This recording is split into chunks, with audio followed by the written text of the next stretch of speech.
Tuscaloosa heart. This is what I like to call my told you so dance. I told you so, I told you so, I told you so, I told you so, I told you so, I told you so. Oh boy, oh boy, oh boy, oh boy, they did it. I spent an hour this morning editing a video about banning Leagues of Votann at my tournaments, following along with our great brothers in Germany.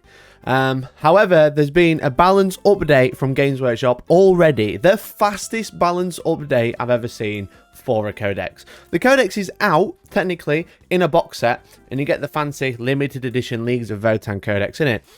But the general release of this army isn't even out yet, and Games Workshop have already updated it. So there's an article today called The Leagues of Votann Balance Update, a word from James Workshop even.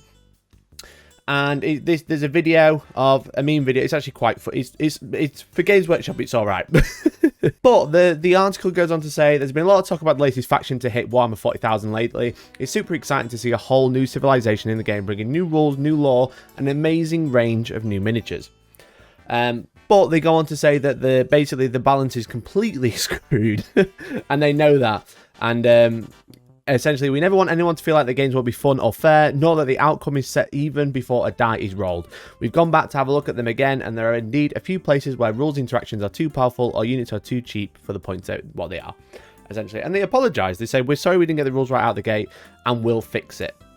And how are they going to fix it? So rather than going through every single line, they're increasing the points cost for a lot of the units in the book, and they're also changing how grudge tokens work. And grudge tokens is the whole, well, you did an action, you did a psychic action, etc., or you killed one of my units, you gain a grudge token, and then when I shoot at you on a 6 to hit, it automatically wounds the target and would normally count as a 6 as well for wounding. And this book is full of ways where if you roll a 6 to wound, it triggers an additional ability.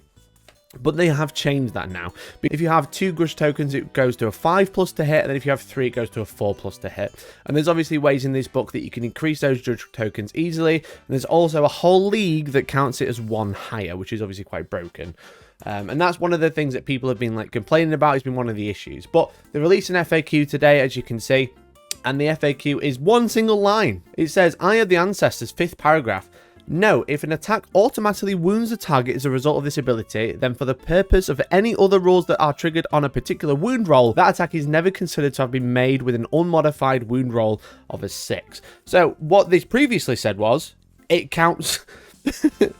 It literally says, no, if an attack automatically wounds a target as a result of this ability, for the purpose of any other rules, it is considered to be made with an unmodified wound roll of a 6. So now they've changed that to say it doesn't. So what this previously did with the things like Magna Rail rifles, if you cannot make invulnerable saves against it, and on an unmodified wound roll of a 6, the excess damage is applied. So if you cause 9 damage with 1 single shot, for example, you would apply 9 wounds to the unit, because normally it'd kill 1 guy, you'd apply all that damage to that 1 guy, then 1 guy dies. But what it does on a wound roll of a 6 is it actually keeps applying the wounds until there's no damage left. So you'd apply 9 wounds to the unit, as if kind of like mortal wounds. If you've heard anything about Votann, you know exactly what I'm talking about. But what this FAQ does is it stops it doing that. What it now does is it just automatically wounds. Now this is like twofold quite an interesting change, because on one hand they're still really good, because not every weapon wants a wound roll of a 6, right? You still automatically wound them on a 6 to hit, which is very strong, which you can buff to a 4+ to hit. So in my opinion, this no way nerfs Votann completely. I don't think this makes Votann completely fine. I think it just makes them more manageable. But they're not going to be relying on the Magna Rail rifles anymore, because they are obviously quite broken, but they're only 1 shot. And now that they don't automatically wound on a 6 roll when you get your judgment ability off, a lot less consistent, because most of the time you're going to get an armor save. And that's the thing with this. The judgment tokens, it says on an unmodified hit roll of a 6, that attack automatically wounds the target, which from what I can tell, you can't choose for that ability to not go off. So if you are taking things like Magna Rail rifles and you want that 6 to wound to get all the damage applied, if they've got a judgment token on that unit and you hit on a 6 or hit on a 5, it automatically wounds. You can't choose for it to not automatically wound and then try and roll for the 6 to get the applied damage. It just wounds. So it's quite interesting, because now you might almost, with the Magna Rail rifle or similar ability, you might almost want to hit, but not on a 4+. So you can then roll to wound, hoping you get that 6. It's quite interesting. It's a very weird change, and I think currently it's quite bizarre because, again, you almost want to hit, but not hit well enough that it automatically wounds, which is very weird. But along with this, they've also updated the points of the VOTANN, as you can see. So there's been quite a few points changes on a lot of the most notable units. So Utah the Destin has gone up 20 points to 160. The Carl has gone up 10 points. The Enhir Champion has gone up 20 points, even though I think as soon as like real armies start coming out, I don't think you'll even see him that much. Grimnir has gone up 10 points. The Brockir Iron Master has gone up 10 points. The Hearthkin Warriors have gone up a single point.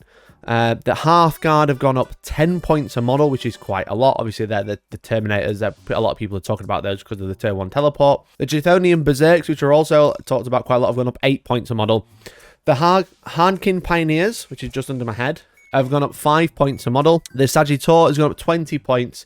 The Thunderkin have gone up 5 points. And the Hecaton has gone up 70 points. So with all these points changes, you're going to get less Hearthkin on the board. You're going to get less stuff on the board, especially the Hecaton Land Fortress, going up essentially 210 points because people are talking about running 3, which is quite massive. Overall, it's quite an interesting change. As I said, like, the judgment tokens are an issue, and personally, I don't think they've gone far enough because, as I said, all this does is it nerfs Magna Rail rifles. It doesn't nerf any other weapon in the book, really. I mean, the Magna Rail rifles are obviously very good, but they're only one shot, and the fact that they automatically wound is really good because you don't have that risk of rolling a 1 to wound against a small target, or, you know, for example, like Strength 8 versus Strength 8, it's a 4 to wound. You're gaining from that. You're not probably going to get the damage spilling very often, because if you hit against something with a judgment, you can't choose for it to just roll to wound as normally, it just automatically wounds. I think a better change would make this change in addition, but also make judgment tokens 1 use, so once you've spent them, they've gone.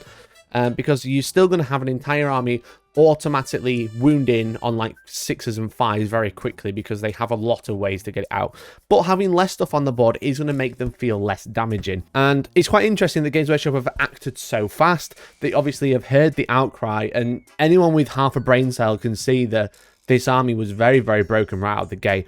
And it's good that they've addressed it now rather than waiting months in advance to finally nerf it when people have bought all their models and stuff like that. So fair play to Games Workshop for acting so quickly, and fair play to them for apologising. Now, it's going to be quite interesting because now it's had an FAQ and it's had a points update already. It's going to be quite interesting to see just how well they hit the meta eventually, you know. When they do finally come out and the full range is out, it's going to be quite interesting to see their win rate after all of these nerfs, and we'll never know just how good they'll have been before the nerfs. But I don't know. I don't think they've gone far enough. Do you think they've gone far enough? Do you think anything else needs changing in this book? I still think they're very, very strong. There's just a couple of less units, especially 3 Land Fortresses. Thank God. They are horrific. They just would not die. They will not die. But that's my thoughts. What are your thoughts? Let me know down in the comments below. Again, fair play to the Games Workshop, and it turns out we are going to be having a squat Christmas after all. All right then, I've been Mikey and you've been amazing, so hopefully I'll catch you in the next one. Bye!